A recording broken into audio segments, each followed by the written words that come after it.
New diet system ग्रंथमाला अंक 8 मानव दिनचर्या के कुछ गूढ़ एवं महत्वपूर्ण मर्म बिंदु। प्रस्तुति 13 बिंदुओं में। पॉइंट नंबर 1, शरीर में पानी की आवश्यकता फल, सब्जी, सलाद, रसाहार आदि से पूरी हो जाती है। पॉइंट नंबर 2, अपक्व आहार पद्धति के अंतर्गत भोजन में मिर्च, मसाले, तेल, घी, चिकनाई, मक्खन, दूध, दुग्ध उत्पाद, आंच पर पका हुआ भोजन, नमकीन मिठाइयों का समावेश नहीं होता है। इस कारण मनुष्य को प्यास लगती ही नहीं है, क्योंकि प्यास लगने के अधिकांशतया यही कारण होते हैं। पॉइंट नंबर 3, आग पर पका हुआ एवं गरिष्ठ आहार ग्रहण करने से भोजन पेट में सड़ता रहता है। इस स्थिति में भी प्यास लगती है।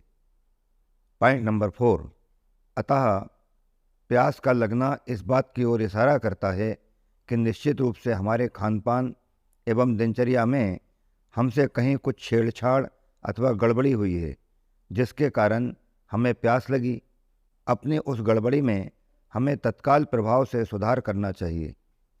पॉइंट नंबर 5, दूसरी बात यह है कि प्यास अगर लगती है तो ही पानी पीना चाहिए, और वो भी उतना ही पीना चाहिए जितना कि आवश्यक हो।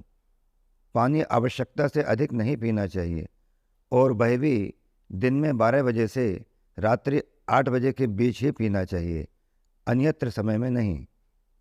पॉइंट नंबर 6, अगर आपकी दिनचर्या सुधरी हुई है और साथ ही पिछला गंदा जमा कूड़ा करकट शरीर से निकल चुका है, तो अतिरिक्त पानी की आवश्यकता ही नहीं पड़ेगी। अगर शरीर अन्न, आग पर पके अथवा किसी भी प्रकार के गरिष्ठ भोजन एवं पानी की डिमांड करता है, और जिस परिमाण में भी इन चीज़ों की आवश्यकता महसूस होती है, समझ जाओ उसी अनुपात में अभी शरीर के अंदर कूड़ा करकट जमा पड़ा हुआ है। ऐसी स्थिति में मनुष्य को अपना पूरा फोकस शरीर में जमा गंदगी को निकालने पर व साथ ही साथ अपनी दिनचर्या को भगवान शिव द्वारा हमारे लिए प्रदान की गई त्रिसूत्री मानव साधना के अनुरूप ढालने पर ही रखना चाहिए। इसी में सार है।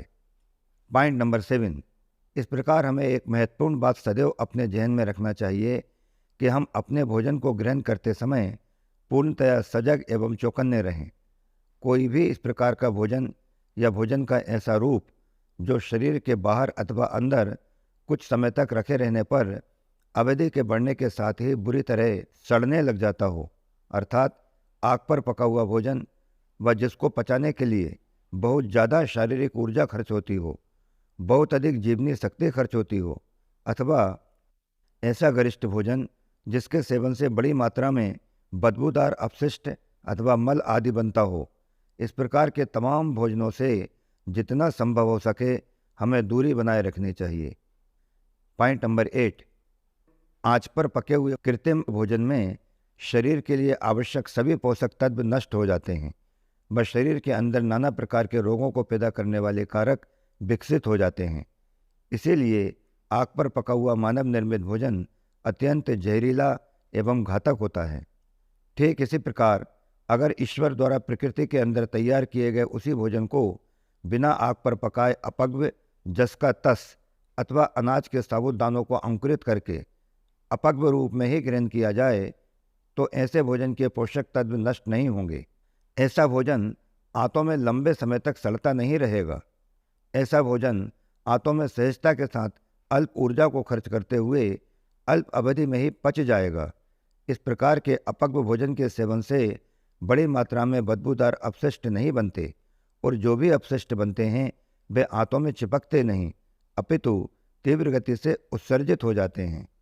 पॉइंट नंबर 9, इसलिए ठूस ठूस कर अनियंत्रित रूप से किए जाने वाले मानव निर्मित पके हुए भोजन की तुलना में मनुष्य को अपने नियत समय पर नियंत्रित रूप से ईश्वर द्वारा प्रकृति के माध्यम से प्रदान किए गए अपक्वाहार की आवश्यकता के अनुरूप सिर्फ अल्प मात्रा को ही और यथासंभव जिस रूप में वे प्रकृति में पैदा होते हैं उसी रूप में ही उनका सेवन करना चाहिए। मनुष्य के उत्तम स्वास्थ्य के लिए ऐसा करना ही श्रेयस्कर है। पॉइंट नंबर 10, जैसा कि हमने जाना, अल सुबह भोर 3-4 बजे से दिन में 11-12 बजे तक का समय उपवास काल या निष्कासन काल तथा दिन में 11-12 बजे से सांझ 7-8 बजे तक का समय भोजन काल कहलाता है। साथ में हमने यह भी जाना कि भोजन काल में भी प्रातः 11 बजे से सायंकाल 6-7 बजे तक का समय विशुद्ध रूप से अपक्व हरे साग भाजी एवं रसीले फलों के रसाहार ग्रहण करने का अथवा इसी प्रकार के अपक्व साग भाजी एवं रसीले या गूदेदार फलों को ग्रहण करने का होता है। साथ ही साथ हमने यह भी जाना कि किसी भी प्रकार के अन्न ग्रहण करने का समय दिन के 24 घंटों में सायंकाल अर्थात शाम 5 बजे से रात 8 बजे के बीच का होता है। पॉइंट नंबर 11, इस प्रकार अल सुबह 3-4 बजे से लेकर शाम 7-8 बजे तक की यह 16 घंटी अवधि वर्किंग पीरियड ही शरीर के शुद्धिकरण एवं शरीर की मृत कोशिकाओं के टीयर एवं बियर की अवधि होती है।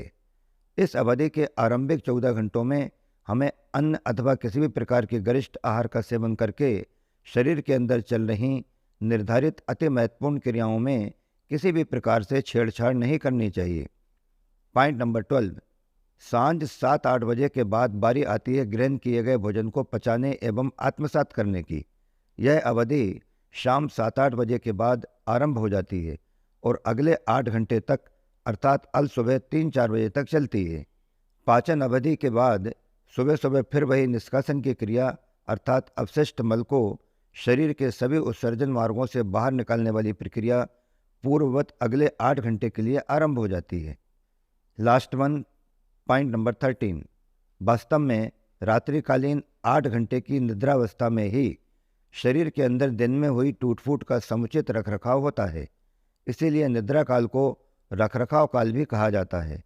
रखरखाव काल में किसी भी प्रकार के तरल अथवा ठोस पदार्थों को कतई ग्रहण नहीं करना चाहिए।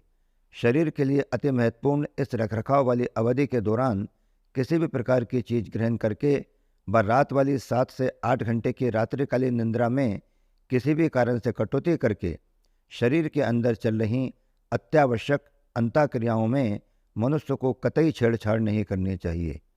उत्तम एवं निरोगी स्वास्थ्य के दृष्टिकोण से रात्रिकालीन निद्रा की मनुष्य के जीवन में अति विशिष्ट भूमिका होती है। अतः रोजाना रात के समय 7 से 8 घंटे की गहरी निद्रा का स्वतः आना उत्तम स्वास्थ्य के लिए नितांत आवश्यक है। मित्रों, न्यू डाइट सिस्टम ग्रंथमाला अंक 8 को हम यहीं विराम देते हैं। ग्रंथमाला के अगले अंक यानी अंक 9 में हम आपसे फिर मिलेंगे। बहुत बहुत आभार, प्रणाम, धन्यवाद। योगी अंश रमेश चंद्र भार्गव।